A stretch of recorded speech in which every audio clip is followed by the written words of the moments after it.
hari ini juga satu kehormatan bagi kita belajar tentang satu kebenaran firman Tuhan. Tema saya hari ini adalah Allah sumber penghiburan sejati.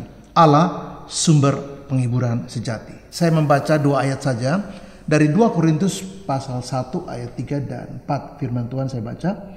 Terpujilah Allah, Bapa Tuhan kita Yesus Kristus, Bapa yang penuh belas kasihan dan Allah sumber segala penghiburan. Ayat 4. Yang menghibur kami dalam segala penderitaan kami, sehingga kami sanggup menghibur mereka yang berada bermacam-macam penderitaan dengan penghiburan yang kami terima dari Allah.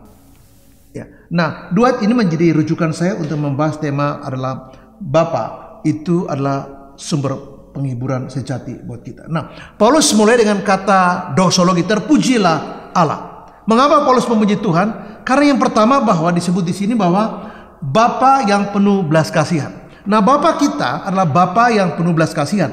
Tentu beberapa anak yang lahir dari satu keluarga di mana bapaknya tidak baik teladannya, yang menyakiti, yang suka menghukum, yang kata-katanya kasar, tentu akan sulit memahami Allah adalah Bapa yang penuh belas kasihan. Nah, Allah adalah Allah yang penuh belas kasihan.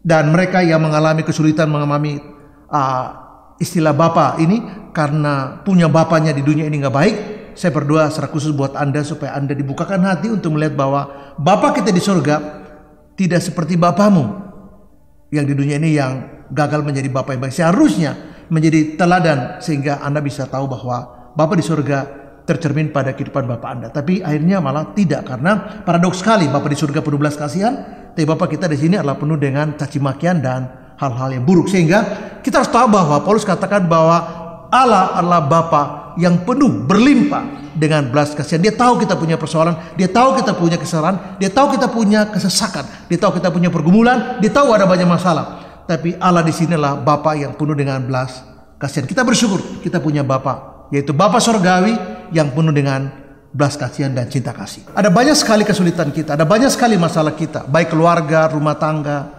Ada beberapa keluarga yang istrinya suka disiksa oleh suaminya. Istri berkali-kali meminta maaf, berkali-kali berusaha untuk memperbaiki diri dan sudah memperbaiki diri jauh sekali. Tapi suaminya selalu menyiksa karena dulu juga dia tersiksa oleh ayahnya. Jadi dia tidak sadar dia menyiksa istri anak-anaknya. Dan saya mengatakan kepada keluarga yang seperti ini, Allah sumber segala penghiburan. Setiap saat dia ada buat kita. Mungkin suami yang ada hadirnya adalah membawa masalah. Dia hadir membawa persoalan buat kita. Dia hadir bukan justru menjelaskan masalah, malah dia yang bikin masalah. Dia troublemaker. Tapi Allah kita adalah sumber segala penghiburan. Jadi ketika kita pedih sekali, ketika kita sakit sekali, ketika kita terluka sekali, ketika kita hopeless sekali, kita tidak berdaya sama sekali, kita putus asa, kita merasa bahwa jalan depan tidak ada. Ingat, Allah itu ada dan dialah sumber segala penghiburan. Dia sanggup untuk menghibur kita. Dia sanggup memberi jalan keluar. Berdoalah. Maafkan suami Anda dan berdoalah buat dia. Ya, jangan membenci, karena itu tidak akan menolong kita. Kita punya doa nanti terhalang. Berdoa saja dan percaya bahwa Tuhan Allah sumber segala penghiburan. Jadi sanggup menghibur. Tidak satu masalah apapun yang rumit, tidak satu pun persoalan yang terlalu kompleks, yang terlalu berat di mana Allah tidak sanggup menghibur kita, tidak sanggup untuk menolong kita, tidak sanggup. Kenapa? Karena dia selalu sanggup. Dia segala penghiburan, segala pergumulan, segala persoalan kita, dia sanggup untuk memberi jalan keluar. Karena dia jalan, dia sumber segala penghiburan. Jadi Paulus mengatakan bahwa ketika kami susah, kami sesak, kami mengalami banyak sekali penderitaan yang si kecil, kami putus asa, hampir putus asa, dan hidup kami sepertinya sudah di ujung maut. Kami merasa seolah-olah bahwa ini sudah akhirnya. Kami seperti orang yang sedang mau dijatuhi hukuman mati. Kami tidak punya lagi pengharapan dan tidak ada orang yang bisa kami menaruh atau meletakkan pengharapan di sana. Tapi Paulus mengatakan bahwa Tuhan telah menghibur kami, Tuhan telah menolong kami melewati itu semua. Kenapa? Karena dia Allah sumber penghiburan. Jadi Paulus bersaksi bahwa Allah yang adalah sumber penghiburan itu telah menghibur kami. Penghiburan yang kami terima dari Allah itu berlimpah-limpah, sehingga kami bisa melewati setiap pergumulan ini. Dan bagi kami tahu bahwa Allah yang setia itu, Allah yang adalah sumber segala penghiburan, Bapa yang berbelas kasihan itu, Allah yang menolong kami untuk melewati semua krisis ini. Ketika Paulus dihibur, mengalami bagaimana pertolongan Tuhan, zaman Tuhan, kekuatan dari Tuhan untuk bertahan melewati semua kesulitan hidupnya. Paulus mengatakan di ayat yang keempat, saya bacakan, ya, sehingga kami sanggup menghibur mereka yang berada dalam bermacam-macam penderitaan dengan penghiburan yang kami terima sendiri dari Allah. Jadi kami yang mengalami pengampunan, kami bisa mengampuni orang. Kami yang diperdamaikan dengan Allah, bisa hidup damai dengan orang lain. Kami yang mengalami penghiburan berlimpah-limpah dari Tuhan, kami diberi kesanggupan oleh Tuhan. Kita tidak sanggup sebenarnya. Jangankan kita menghibur orang yang sedang susah, kita juga banyak susahnya. Jangankan kita coba untuk memberi dukungan bagi orang-orang di luar sana, atau saudara siman kita, atau pasangan kita, atau keluarga kita yang sedang dalam pergumulan yang berat, yang sedang dalam kesulitan berbagai hal termasuk ekonomi. Jangankan kepada mereka, kita sendiri sedang mengalami krisis yang sama dengan mereka. Tapi Paulus mengatakan, ya kami sanggup menghibur mereka.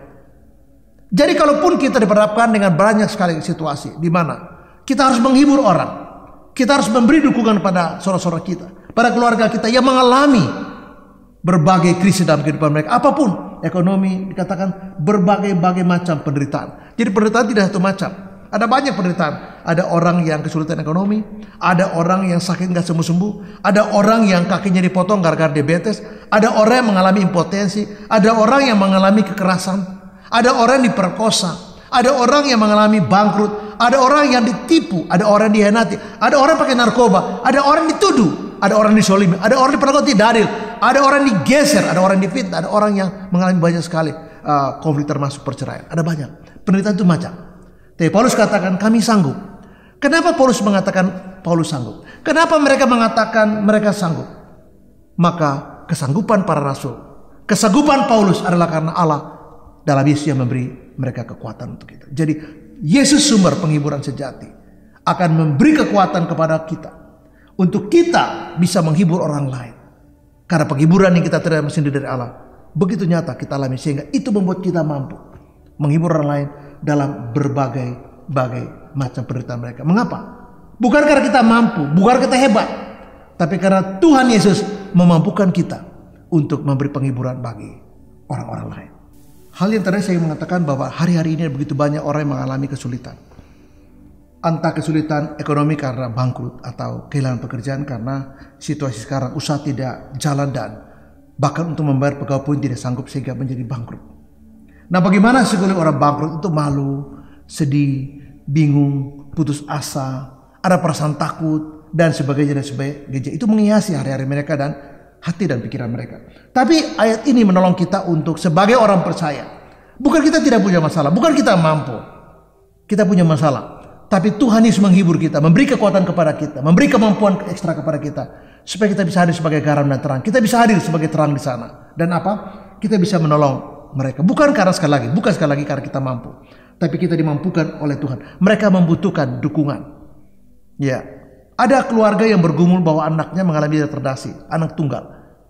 Dan anak ini barangkali mengalami kepahitan karena papa mamanya bercerai. Dia dibesarkan oleh nenek. Ibunya menikah lagi dengan orang tidak seiman. Dan kemudian menjadi sulit. Nah, anak ini bertumbuh dalam suasana yang sangat tidak kondusif. Negatif sekali. Dia mulai mengambil barang. Dia mulai emosional. Karena ketidakmampuan dia belajar, dia seringkali emosi. Dan dia tidak bisa dipaksa belajar karena kemampuan. IQ-nya cuma di bawah 70. Dan kalau orang IQ-nya di bawah 70, dia sulit sekali untuk bisa bersaing, berkompetisi orang dalam dunia usaha atau pekerjaan. Jadi dia harus cari pekerjaan yang kira-kira cocok buat dia, yang tidak ada tanggung jawab dan tidak berisiko. Nah, pekerjaan seperti apa? Ya, pekerjaan katakanlah mungkin cuci piring, mungkin cuci mobil, pekerjaan-pekerjaan yang tidak membutuhkan banyak skill. Nah, barangkali bisa. Itu pun kalau dia sudah sembuh. Kalau tidak, masih sulit. Mengapa? Karena situasi dia. Tapi keluarga seperti ini bergumul. Mereka bergumul dengan berbagai suka duka. Saya bertemu dengan beberapa pengusaha yang dia bangkrut. Dan kelihatan sangat menyedihkan. Dia begitu bingung dan panik karena utangnya cukup banyak. Nah, sebagai orang percaya, mungkin kita tidak bisa membantu dana karena kita juga tidak ada. Tapi kita bisa mendoakan dia. Kita bisa memberitakan Injil kepada dia. Kita bisa memberitakan bahwa dalam Yesus ada penghiburan yang berlimpah. Dalam Yesus, Bapa yang berbelas kasihan itu, sumber segala penghiburan itu, bisa menghibur dia di saat-saat dia tersulit. Di saat dia terkapar, tidak ada orang di sekitarnya yang mengangkat dia.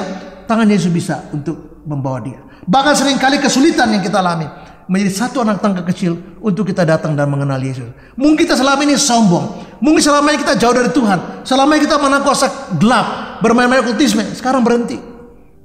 Mengapa? Karena di situasi yang sulit seperti ini, hanya satu yang bisa menolong kita, yaitu Roh Kudus yang membuka hati kita untuk menyadari bahwa kita membutuhkan Yesus. Hanya Yesus yang bisa tolong kita untuk membawa kita menggapai kita, untuk mengangkat kita dari kejatuhan kita. Hanya Yesus. Dan karena itu, saya mengatakan bahwa sebagai orang percaya, marilah kita menghibur mereka dengan memberi pengharapan bahwa ada jaminan yang pasti dalam Yesus. Keselamatan kita tersedia, tapi saya katakan bahwa ada jalan keluar yang diberikan Yesus. Karena dia adalah jalan. Jangan katakan tidak ada jalan. Karena Yesus berkata, akulah jalan dan kebenaran dan hidup. Mari kita datang dan berbagi dengan mereka, menunjukkan jalan yang lurus. Siapa jalan yang lurus? Yesus jalan yang lurus. Bukan para nabi, bukan agama, bukan dogma, bukan doktrin. Ajaran yang lurus adalah berpusat pada satu pribadi, yaitu Yesus. Nah, kita beritakan Yesus kepada orang yang sedang susah. Dan Yesus bisa membawa dia keluar dari kesusahannya, bahkan membawa dia dekat dengan diri Yesus sendiri. Tuhan Yesus memberkati kita dan Shalom.